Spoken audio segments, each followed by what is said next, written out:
Hello guys, welcome back to the day to day review. Game changer movie ఎందుకు flop అయింది అంటే mixed talk అయితే ఉంది. ఒక 30% మంది జనాలేమో సినిమా బాగుంది, మంచి మెసేజ్ ఉంది అంటున్నారు. ఒక 70% జనాలేమో సినిమాలో సరైన మెసేజ్ లేదు, స్క్రీన్ ప్లే బాగాలేదు, సాంగ్స్ బాగాలేదు, రామ్ చరణ్ గారికి సరైన డైలాగ్స్ లేవు, సరిగ్గా చూపించలేదు రామ్ చరణ్ గారిని, ఈ విధంగా మాట్లాడుతున్నారు. కాకపోతే ఎక్కువ శాతం మంది సినిమా బాగాలేదని అంటున్నారు.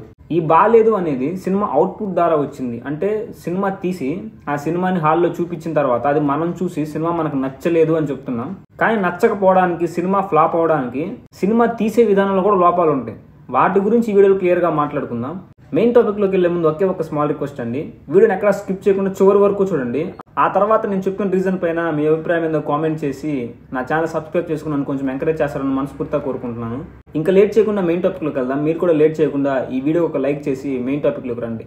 గేమ్ చేంజర్ మూవీ ఫ్లాప్ అవడం వెనుకున్న ముఖ్య కారణం వచ్చేసి డైరెక్టర్ శంకర్ గారు. మీరు అవునన్నా కాదన్నా ఇదే ఫ్యాక్ట్. ఎందుకు కూడా క్లియర్గా మాట్లాడుకుందాం. మొదటి రీజన్ వచ్చేసి ఆయన ఐడియాలజీ. అంటే మెసేజ్ ఇవ్వాలనుకుంటారు, అది మంచి విషయమే. కాకపోతే ఒక సినిమాని తీసే విధానంలో ఆ సినిమాలో ఒక మెసేజ్ ఉండాలనుకోలే, కానీ ఆ మెసేజ్ కోసమే సినిమా తీయాలి అనుకుంటే అది ఇప్పుడు వర్కౌట్ కాదేమో. అంటే గతంలో శంకర్ గారికి వర్కౌట్ అయినాయి. శివాజీ సినిమా కావచ్చు, అపచిత్రు కావచ్చు, భారతీయుడు, ఒకే ఒక్కడు, ఇవన్నీ వర్కౌట్ అయినాయి. కాకపోతే ఇప్పుడు వర్కౌట్ అవ్వాలంటే అవ్వట్లేదు. ఎందుకంటే గతంలో ఆయన ఎప్పుడైతే సినిమా తీశారో ఇట్లాంటివన్నీ, అపరిచితుడు కానీ, భారతీయుడు కానీ, ఇవన్నీ తీసినప్పుడు అప్పుడు సోషల్ మీడియా పెద్దగా లేదు. ఈ ఫేస్బుక్లు కానీ, ఇన్స్టాగ్రామ్ కానీ, యూట్యూబ్ కానీ పెద్దగా ఎవడు వాడరు. అప్పుడు స్మార్ట్ ఫోన్ కూడా ఎవరి దగ్గర లేవు. సో అప్పుడు సినిమాలో ఏది చూపిస్తే జనాలకు అది ఫ్రెష్గా అనిపిస్తుంది. కానీ ఇప్పుడు సోషల్ మీడియాలో యూట్యూబ్ ఓపెన్ చేసినా, ఇన్స్టాగ్రామ్ ఓపెన్ చేసినా హీరో తుమ్మాడు, ఆ హీరోయిన్ తగ్గింది, ఇంకో డైరెక్టర్ పిత్తాడు, ఇవన్నీ కూడా చూపిస్తున్నారు. ఇంకా జనాలకి అన్నీ తెలుసు. అది పొలిటికల్గా కావచ్చు, సినిమా నాలెడ్జ్ కావచ్చు, లేకపోతే ఒక సామాన్యుడు పడే కష్టం కావచ్చు, ఒక రిచ్ మ్యాన్ లైఫ్ కావచ్చు. ఈ సోషల్ మీడియాలో వ్లాగ్స్ అని చేస్తున్నారు. ఉన్నోడు నాది రిచ్ లైఫ్ అని వ్లాగ్స్ తెస్తుంటే, లేనోడేమో నాది ప్యూర్ లైఫ్ అనే వ్లాగ్స్ తెస్తున్నాడు. ప్రతి ఒక్కరి చేతిలో స్మార్ట్ ఫోన్ ఉంది. ప్రతి ఒక్కరికి ఎవడు కష్టాలు ఏందని అందరికీ తెలిసిపోతుంది. సపోజ్ ఇప్పుడు ఒక పొలిటికల్గా తీసుకున్నా. ఇప్పుడు సపోజ్ నేను ఒక ఎక్స్ అనే పొలిటీషియన్ అభిమానిస్తున్నాను అనుకోండి.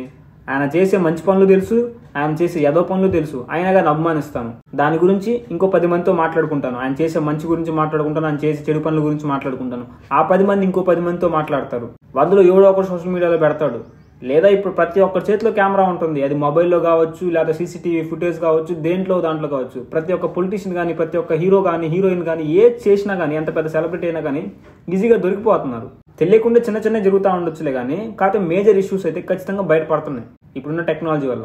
వాటన్నిటిని మళ్ళీ సినిమాలో చూపించాలి అనుకుంటే, పచ్చిగా మాట్లాడాలంటే సినిమాలో కంటే సోషల్ మీడియాలోనే మనం ఇట్లాంటి ఎక్కువ తెలుసుకోవచ్చు. అది మెసేజ్ రూపంలో కావచ్చు, లేకపోతే చెడిపోవడం కావచ్చు.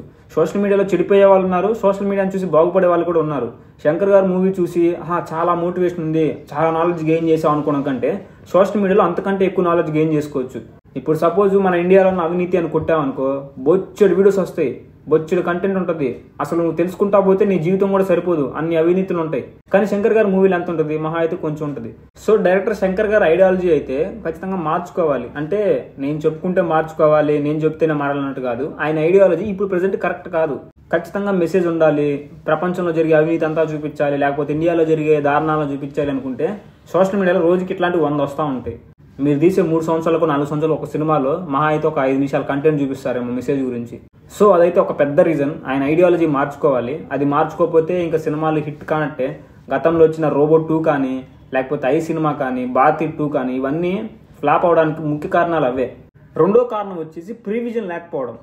ఈ ప్రీవిజన్ అంటే ఒక సీన్ తీస్తున్నప్పుడు ఆ సీన్ ఎంతవరకు రావాలి, ఎన్ని నిమిషాలు తీయాలి, తర్వాత ట్రిమ్ చేసినప్పుడు లేకపోతే ఎడిట్ చేసినప్పుడు ఎంతవరకు కట్ అవుతుంది, అవుట్పుట్ ఎంతసేపు వస్తుంది, తీసే 3 గంటల సినిమాలో అది ఎక్కడ పెట్టాలి, ఆ సీక్వెన్స్ ఏంటనే ఒక ప్లాన్ అయితే ఉండాలి. శంకర్ గారికి అది పోయిందేమో అనిపించింది. ఇప్పుడు ఒక ఎగ్జాంపుల్ చెప్తా. ఒక హీరో కూర్చొని ఏడుస్తూ ఉన్నాడు, దానికి కారణం వచ్చేసి వాళ్ళ మదర్ చనిపోయింది. ఈ 2 సీన్లని ఒక సీక్వెన్స్ లో చూపించాలి. ఇప్పుడు హీరో కూర్చొని ఏడుస్తూ ఉన్నాడు, ఒక డార్క్ ఫ్రేమ్ లో వాళ్ళ మదర్ చనిపోయిన విజువల్స్ అనేవి వస్తూ ఉంటాయి. తర్వాత కన్నీళ్లు తుడుచుకుంటాడు, తన పనికి తను చేసుకుంటా ఉంటాడు. ఈ 3 సీన్లను ఒక సీక్వెన్స్ లో చూపించాలంటే ఏ సీన్ ఎంతవరకు తీయాలి, అసలు మనకి ఎంతవరకు అవసరం అవుతుంది ఆ సీను, అది ట్రిమ్ చేయడానికి కానీ, ఎడిట్ చేయడానికి కానీ మనకి ఎంతవరకు సరిపోద్దిలే అన్నట్లు ఉండాలి. దానికి ఎంత బడ్జెట్ పెట్టుకోవాలి, ఎంతసేపు పట్టిద్ది, ఇట్లాంటి సీన్లు ఇట్లాంటివి ఎన్ని ఉన్నాయి. ఒక హెయిర్ స్టైల్తో కానీ, ఒక డ్రెస్తో కానీ ఎన్ని సీన్లు ఉంటాయి, ఆ సీన్లన్నీ ఒకేసారి ప్లాన్ చేసుకోవాలి. మీకు ఇంకా బెస్ట్ ఎగ్జాంపుల్ కావాలి అంటే గేమ్ చేంజర్ మూవీలో హెలికాప్టర్ సీన్స్ అయితే ఒక 3-4 ఉంటాయి.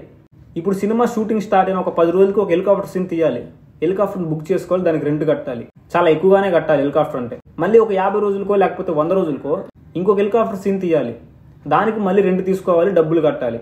మళ్ళీ ఒక 250 రోజులకో 300 రోజులకో ఇంకొక హెలికాప్టర్ సీన్ తీయాలి, దానికి రెంట్ కట్టాలి, డబ్బులు దండగా. ప్రీవిజన్ అనేది ఉంటే, అంటే ముందుగానే ఆలోచన ఉంటే, ఈ సినిమాలో మొత్తం 3-4 హెలికాప్టర్ సీన్లు ఉంటాయి, వాటన్నిటిని ఒక రోజు ప్లాన్ చేద్దాము, గెటప్పులు అంటే పైన బట్టలు మార్చేసి ఆ సీన్లన్నీ తీసేద్దాము. దానికి తోడు ఏంటంటే రామ్ చరణ్ గారి సినిమా మొత్తం మీద ఒకే లుక్తో ఉంటారు, గడ్డం ఉండదు, క్లాసీ హెయిర్ స్టైల్తో, చిన్న మీసంతో ఉంటాడు. సో పెద్ద గెటప్పులు చేంజ్ చేయాల్సిన పని కూడా లేదు, బట్టలు మార్చుకుంటే చాలు.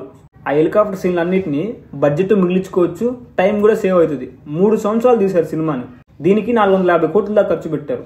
ఎంత టైం వేస్ట్, ఎంత మనీ వేస్ట్. ఇప్పుడు ఆ మనీ అంతా ఎట్లా వెనక్కి వస్తాయి పోయినవి? ఈ ప్రీవిజన్ అంటే ఏ సీన్ని ఎంతసేపు తీయాలి అని ఒక అవగాహన లేకపోవడం వల్ల ఈ సినిమాని దాదాపు 5 గంటల కంటే ఎక్కువ తీశారంట. ఒక ఇంటర్వ్యూలో రీసెంట్గా శంకర్ గారు చెప్పారు, 5 గంటల కంటే ఎక్కువ సినిమా తీసాము, కానీ ట్రిమ్మింగ్లో ఎడిటింగ్లో దాదాపు 2 గంటల 50 నిమిషాల సినిమానే వచ్చింది, మిగతా సినిమా అంతా కట్ చేశాము, దానికి నాకు చాలా బాధేస్తుంది అన్నట్టు మాట్లాడారు. అంటే దాదాపు 2 సినిమాలు తీశారు, 2 సినిమాలు తీసి ఒక సినిమానే మన థియేటర్లో వేశారు, ఇంకో సినిమా అంతా డిలేటెడ్. ఆ డిలేటెడ్ సినిమా బడ్జెట్ మొత్తం వేస్టే కదా. అంటే ఈ సినిమాని దాదాపు ఒక 200 కోట్లతో తీయాల్సిన సినిమాని 2 సినిమాల్లా ప్లాన్ చేసి 450 కోట్లు పెట్టారు. 70 కోట్లు 60 కోట్లు సాంగ్స్ పెట్టారు, ఒక సాంగ్ కి 70 కోట్లు 60 కోట్లు అట్లా పెట్టారంట. దాంతో దిల్ రాజు గారు చిన్న చిన్న సినిమాలు చాలా తీయొచ్చు. ఆ నానా హైర్ అన్న సాంగ్ కూడా లేదు, అదన్నా కొంచెం చూడడానికి బాగుంటది, వినడానికి కొంచెం మెలోడీగా కొంచెం స్మూత్ గా బాగుంటది అనుకుంటే అది కూడా లేదు.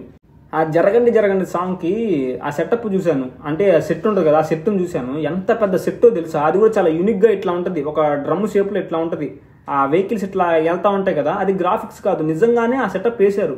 దానికి ఎన్ని కోట్లు ఖర్చు అయి ఉంటది. ఆ సాంగ్ అవుట్పుట్ ఏమైనా ఉందా అంటే అనుకున్నంతకేం లేదు. సాంగ్స్ ఉండాలి సినిమాల్లో, అసలు ఇప్పుడు ఎవరు సాంగ్స్ చూడట్లే సినిమాల్లో. ఇప్పుడు చాలా మంది సాంగ్స్ అయితే ఇప్పుడు సపోజ్ ప్రశాంత్ నీల్ గారిని తీసుకోండి, ఆ సాంగ్స్ ఉంటాయి కానీ స్టోరీలో కలిసిపోతాయి. సాంగ్స్ కూడా స్టోరీ రన్ అవుతూ ఉంటుంది, సాంగ్ వస్తూ ఉంటుంది. పర్టికులర్గా డ్యాన్స్ వేయాలి, బాడీ ఊపేయాలి, దానికి 60-70 కోట్లు పెట్టాలంటే జనాలు కూడా ఇంట్రెస్ట్ చూపించట్లే. దానికి జనాలు ఇంట్రెస్ట్ చూపించిన కాడికి ఎందుకు ఆ సాంగ్స్ టైం వేస్ట్ తప్ప. స్టోరీ కంటిన్యూగా వెళ్తా ఉంటే, స్క్రీన్ ప్లే బాగా ఉంటే, ఆ ఇంటెన్సివ్ గా వెళ్తా ఉంటే స్టోరీ, ఈ సాంగ్స్ లవ్ ఏం అవసరం లేదు. శంకర్ గారి ఐడియాలజీ ఇంకా ఒక 30-40 సంవత్సరాల వెనకే ఉండిపోయింది. ప్రెజెంట్ ఎట్లా ఉంటున్నారు, ఏ సినిమా కోరుకుంటున్నారు జనాలు, ఇదైతే ఆలోచించట్లేదు.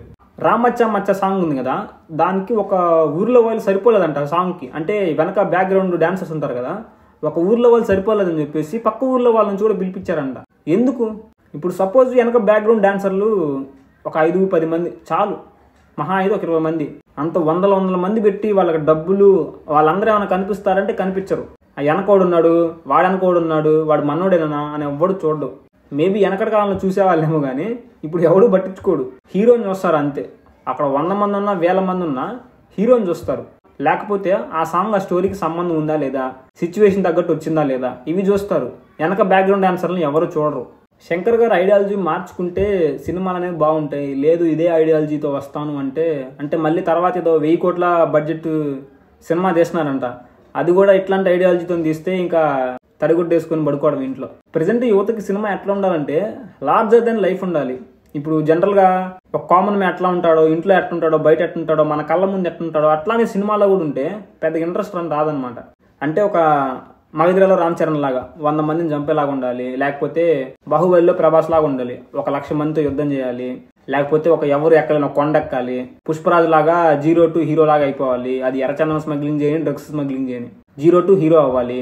కేజీఎఫ్ లాగా వాళ్ళ అమ్మకి బంగారం కొనిస్తా అంటే షాప్లోకి వెళ్ళి కొనిచ్చడం కాదు, ప్రపంచంలో ఉన్న బంగారం మొత్తం దొంగతనం చేసి ఇవ్వాలి. ఇట్లాగా లార్జర్ దెన్ లైఫ్ ఉండాలి. అంటే మన కళ్ళ ముందు జరిగేవి, మన పరిసరాల్లో జరిగేవి అవే సినిమాలో చూపిస్తానంటే జనాలు ఏమనుకుంటారంటే ఇది మన కళ్ళ ముందు జరిగే ఒక రోజు సినిమా చూడాల్సిన పనే ఉంది అని చెప్పేసి ఎవరు థియేటర్ కూడా వెళ్ళరు.